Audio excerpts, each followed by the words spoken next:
5. La libertad y la civilización occidental. Están en lo cierto quienes impugnan el concepto jurídico y político de la libertad, criticando las instituciones que, en la práctica, la amparan, cuando afirman que no basta el impedir la arbitrariedad gubernamental para garantizar la libertad.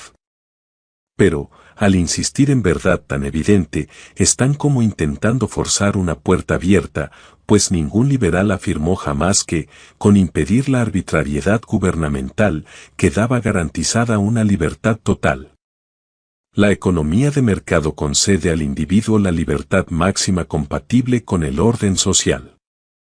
Las constituciones políticas y las declaraciones de derechos humanos per se no engendran libertad. Sirven tan solo para proteger, contra los abusos de la administración, la libertad que el sistema económico basado en la competencia otorga al individuo. Todo el mundo, bajo un régimen de economía de mercado, ya lo hemos dicho muchas veces, puede, de acuerdo con la división social del trabajo, perseguir aquellos objetivos que más le atraigan. Cábele elegir cómo desea servir a sus conciudadanos. Tal derecho, en cambio, bajo una economía planificada, se desvanece, la autoridad determina la ocupación de cada uno, puede discrecionalmente premiar y castigar, depende enteramente el particular del capricho de quien se halla en el poder. Con el capitalismo sucede, precisamente, lo contrario, todos y cualquiera pueden enfrentarse con aquellos que ocupan las mejores posiciones, si bien habrá el interesado de cuidar al público de modo mejor o más barato a como los otros lo estén haciendo. La falta de dinero no es nunca óbice, pues los capitalistas se hallan siempre buscando quien de manera más provechosa sepa invertir. Depende, única y exclusivamente, de los consumidores, quienes compran solo lo que, en cada momento, prefieren, el triunfar o sucumbir en las actividades mercantiles. Por lo mismo que el consumidor no queda a merced de los productores, el asalariado tampoco puede ser explotado por el patrono. El empresario, en efecto, que deja de contratar los trabajadores más idóneos, que no paga lo suficiente para atraérselos, separándolos de otros cometidos, quiebra, quedando aislado.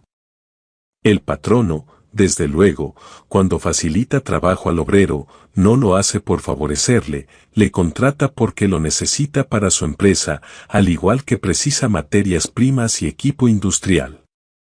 El trabajador, por su parte, tampoco le está haciendo particular favor a quien le contrata, si labora es porque cree que tal ocupación, todas las circunstancias concurrentes consideradas, es la que a él, operario, más le conviene. La economía de mercado constituye continuo proceso de selección social, determina la posición y los ingresos de cada uno. Grandes fortunas se reducen y esfuman, mientras gentes nacidas en la pobreza escalan puestos preeminentes. Si ninguna posición se privilegia, si el Estado no ampara a los entes ya consagrados frente al embate de los nuevos empresarios, quienes ayer adquirieron riquezas se ven forzados a reconquistarlas diariamente en constante competencia con todo el resto de la población. La posición de cada uno, bajo el régimen libre de división del trabajo, depende del aprecio que el público comprador, del que el interesado forma parte, otorga al ofertado. Cada uno, al comprar o abstenerse de comprar, se integra en aquel supremo organismo que asigna a todos, y también al sujeto, específica categoría social. Nadie deja de participar en ese proceso por cuya virtud unos tienen ingresos superiores y otros menores. Cualquiera puede aportar aquellos servicios que los demás ciudadanos recompensan con mayores ganancias. La libertad bajo el capitalismo significa no depender de la discrecionalidad ajena en mayor grado que los demás dependen de la propia. Superior grado de libertad no cabe cuando la producción se realiza bajo el signo de la división del trabajo, resultando impensable una autarquía individual absoluta. El colectivismo, por fuerza, ha de acabar siempre aboliendo toda libertad, convirtiendo a las gentes en esclavos de quienes detentan el poder, independientemente de que el marxismo, como sistema económico, resulta inviable por no poder recurrir al cálculo económico. De ahí que jamás quepa contemplar el socialismo, según algunos quisieran, como posible alternativa, como peculiar, pero pensable, sistema de organización social, pues, por su impracticabilidad, en aislamiento, solo sirve para desintegrar la cooperación humana, provocando, indefectiblemente, pobreza y caos. Al tratar de la libertad, dejamos conscientemente de lado el problema económico básico que separa capitalismo y socialismo. Nos limitamos a resaltar que, para el hombre occidental, a diferencia del asiático, resulta consustancial vivir sin trabas, pues el mismo, su idiosincrasia toda, se fraguó bajo la égida de la libertad. China, Japón, India y los países maometanos no eran pueblos bárbaros antes de contactar con Occidente. Alcanzaron, siglos y aún milenios antes que nosotros, altos niveles de perfección en las artes industriales, la arquitectura, la literatura y la filosofía, desarrollaron escuelas y sistemas de enseñanza, organizaron poderosos imperios. Pero, careciendo de sapiencia bastante para afrontar los problemas económicos que se les iban acumulando, su primigenio ímpetu fue anquilosándose, para devenir culturas aletargadas en secular modorra histórica.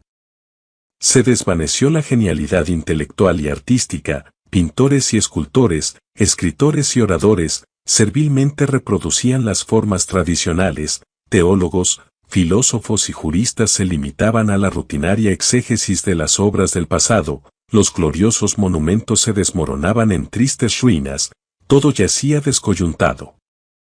Las gentes, sin vigor ni energía, apáticamente contemplaban la progresiva decadencia y general empobrecimiento.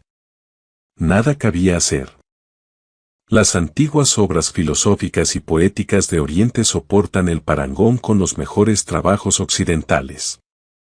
Pero, desde hace muchos siglos, Oriente no ha producido ningún libro de importancia. Apenas algún nombre, entre tantos millones de seres, reluce con tenue fulgor en la noche oscura de los últimos 500 años. Oriente tiempo dejó de contribuir al esfuerzo intelectual de la humanidad, dando la espalda a los problemas y controversias que agitaban a los pueblos occidentales. Europa, permanentemente convulsa, Oriente, sumido siempre en el estancamiento y la indolente indiferencia. Podemos hoy diagnosticar el mal. Oriente careció de lo principal, renunció a la idea de la libertad frente al Estado, nunca se rebeló contra el tirano, ni intentó asegurar los derechos del individuo frente al gobernante, la arbitrariedad del déspota era sagrada, no podía ser objeto de juicio ni condena. Fue por eso imposible montar un mecanismo legal que protegiera la propiedad individual, la riqueza privada del ciudadano, contra la confiscación, contra la injusta apropiación de la misma por el amo de turno. Ofuscados con la idea de que la riqueza de los ricos era causa de la pobreza de los pobres, acogían las masas con entusiasmo la expoliación gubernamental del comerciante enriquecido.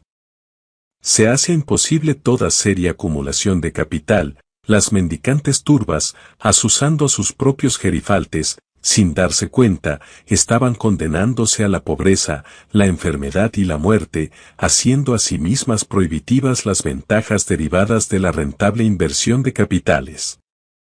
No había burguesía y, consiguientemente, no surgía esa amplia demanda que estimula a escritores, artistas e inventores. El hombre común solo veía un camino de prosperidad, el servicio del príncipe. En la sociedad occidental las gentes competían entre sí por conseguir los mejores premios, la oriental constituía, en cambio, apático conglomerado de seres todos dependientes del favor del soberano. La enérgica juventud occidental consideraba al mundo como un campo de acción donde había que conquistar la fama, la eminencia, los honores y la riqueza, con su ambición, lo dominaba todo. Las lánguidas mocedades orientales solo sabían entregarse a los rutinarios cometidos tradicionales. Aquella noble confianza del hombre occidental en su propio esfuerzo ya la cantaba Sófocles, El coro de Antígona exalta al hombre y su creadora capacidad, y la misma filosofía resuma la maravillosa novena sinfonía de Beethoven, fe absoluta en la propia capacidad de reacción ante la adversidad.